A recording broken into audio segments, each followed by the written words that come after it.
വയനാട് പിലാക്കാവിൽ വൃദ്ധയ്ക്കായി തെരച്ചിൽ തുടരുകയാണ്. മണിയൻകുന്ന് ഊന്നാലുംകല്ലിൽ കുമാരന്റെ ഭാര്യ ലീലയാണ് ഇന്നലെ വൈകുന്നേരത്തോടെ കാണാതായത്. വനത്തിനുള്ളിലേക്ക് ലീല കയറിപ്പോകുന്ന ദൃശ്യങ്ങൾ വനംവകുപ്പ് ഉദ്യോഗസ്ഥർക്ക് ലഭിച്ചിരുന്നു. തണ്ടർബോൾട്ട്, പോലീസ്, വനംവകുപ്പ് ഉദ്യോഗസ്ഥരൊക്കെ സംയുക്തമായിട്ടാണ് തെരച്ചിൽ നടത്തുന്നത്. വിവരങ്ങളുമായി ജോഷില ചേരുകയാണ്. ജോഷില, ഇപ്പോൾ തണ്ടർബോൾട്ടിന്റെയും പോലീസിന്റെയും RRTയുടെയും ഒക്കെ സംയുക്ത സംഘമാണല്ലോ ഇന്ന് തെരച്ചിൽ നടത്തുന്നത്. ഉൾഭാഗത്തടക്കം തെരച്ചിൽ ഇപ്പോൾ മുന്നോട്ട് പോവുകയാണോ?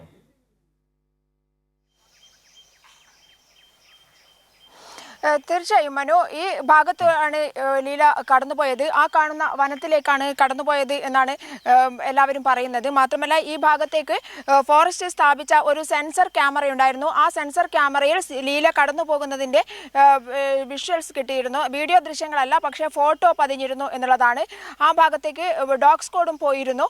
എന്നാൽ ഇതുവരെ മെനിഞ്ഞാന്ന് വൈകുന്നേരം 4 മണിക്കാണ് ലീല ആ വഴിക്കേക്ക് കടന്നുപോയത്. ഇതുവരെ മണിയൻകുന്നിൽ നിന്നും ലീല തിരിച്ചെത്തിയിട്ടില്ല.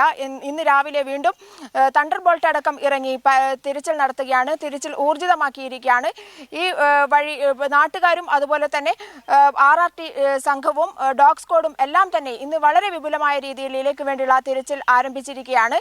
എന്തായാലും പ്രതീക്ഷയോടുകൂടി തന്നെയാണ് നാട്ടുകാരും ലീലയുടെ ബന്ധുക്കളും എല്ലാം തന്നെ നിൽക്കുന്നത്. ലീലയ്ക്ക് ഡിമെൻഷ്യ അല്ലെങ്കിൽ മറവി രോഗം ഉണ്ടായിരുന്നു എന്നുള്ളത് ഒരു പ്രധാന കാരണമാണ്. കാരണം കാട്ടിലേക്ക് പോയപ്പോൾ 4 മണിക്ക് ശേഷം കാട്ടിലേക്ക് കടന്നുപോയപ്പോൾ പിന്നീട് 5 മണിക്ക് ശേഷം ഇരുട്ടാവും ആ വഴിക്കൊക്കെ എന്നാണ് പറയുന്നത്. അതിനുശേഷം വഴി പറന്നു പോകാനുള്ള സാധ്യതയുണ്ട്. അതുകൊണ്ട് തന്നെ വളരെ പ്രതീക്ഷയോടുകൂടിയാണ് നാട്ടുകാരിലേക്ക് കാത്തിരിക്കുന്നത്. മനു. ശരി, ജോഷില വിവരങ്ങൾ വയനാട്ടിൽ നിന്ന് നൽകിയത്.